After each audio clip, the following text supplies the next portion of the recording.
Golf Town. Very pleased to be joined by Brooke Henderson, the number 10 player in the World Canadian Open champion, major winner in the LPGA Tour. Brooke, how you doing? I'm doing very well. And you too? Yeah, not bad. So your thoughts on the season that was and the season that's coming up? I guess when's the next time we're going to see you out there? So nice little break right now, enjoying the off season down here in Florida, but we'll start up middle of January. And it's nice, the first 3 events are all in Florida, so all within driving distance. And one of them I can actually stay at home for, which is pretty neat. And yeah, I feel like 2021 overall was a solid season, excited to get my 10th win on tour. That was really, really special. And, going into 2022, hope to be in contention a little bit more, improve on a couple of the things that I wish I had done a little bit better this year. But, overall, I'm happy to be going into my 8th season on tour, which is hard to believe, and just really excited for some opportunities to hopefully win number 11 here soon. There was an announcement recently, a few weeks back, that there's going to be much more money on the line next year on the LPGA Tour, a record almost $86 million. As a player, I know you guys, you love the game, but at the end of the day, it is a job and you want to get paid. So, I guess everyone's pretty excited about more money being on the table.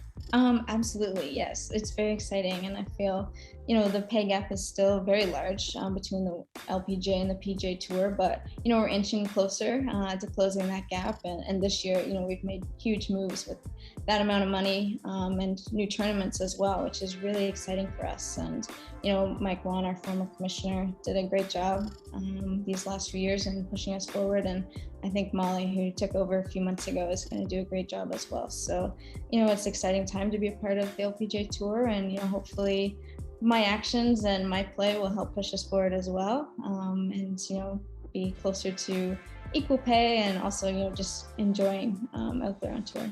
Yeah, here's hoping for sure. Now, as we look to what's happening on the men's side of the thing, we see what Bryson DeChambeau is doing, hitting incredibly long distances. 400 yards is now, no one even raises an eyebrow anymore when someone hits a 400-yard drive. You're one of the longer hitters on the LPGA. Just your thoughts about where the game is going. I'm pretty proud of the last few years. I've been in the top 10 in driving distance. Considering I'm kind of short, I'm really proud of that stat, and I take it pretty seriously. I'm trying to get a little bit stronger in this off season and trying to take the steps that I need to continue to hit it further, because, every year people come out on tour and they're pushing the limits, they're hitting it further, closer, and their scoring averages are lower. So, I think to maintain high world ranking and maintain being in contention, you always have to get better, and always have to, push the limits and really push yourself. I see. Yeah. And pushing yourself. You haven't had a chance to do that in front of a home audience in a couple of years. You have to be excited that the Canadian Open is back. Well, fingers crossed that it's back this summer. Yeah, absolutely. I really hope it's back, and especially being in Ottawa is going to be super cool.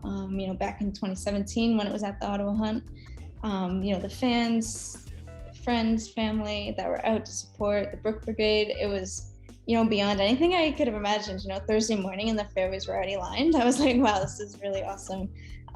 So I'm really looking forward to, having the CP Women's Open. Hopefully it's back on the schedule now. Hopefully it happens. And, in 2018 I won, in 2019 I finished 3rd. So I feel like I'm on the right track here, and, hopefully another good finish this year.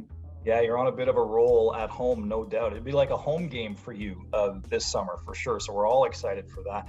You mentioned the Brooke Brigade, and I'd be remiss if I didn't talk to you about what it's like to have your own fan club out there. You're a Golf Town ambassador, and you do so many great things for the women's game on behalf of Golf Town, and we really appreciate that. But what goes through your mind when you see the kids waving the flags and wearing the T-shirts?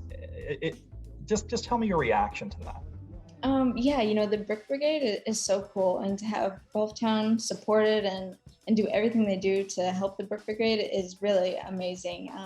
To see the fans out wearing their red Brooke Brigade shirts lining the fairways. Like when I was talking about Thursday morning, it was like all red, all those shirts being worn, which is really cool. And, you know, to see the young girls and boys, sometimes they have like cutouts of my face and, you know, different things on the sidelines. And it's just, it's hard, like it's so special and it's hard to believe actually. But they inspire me to be better when they're out there cheering me on, and hopefully I can motivate them too.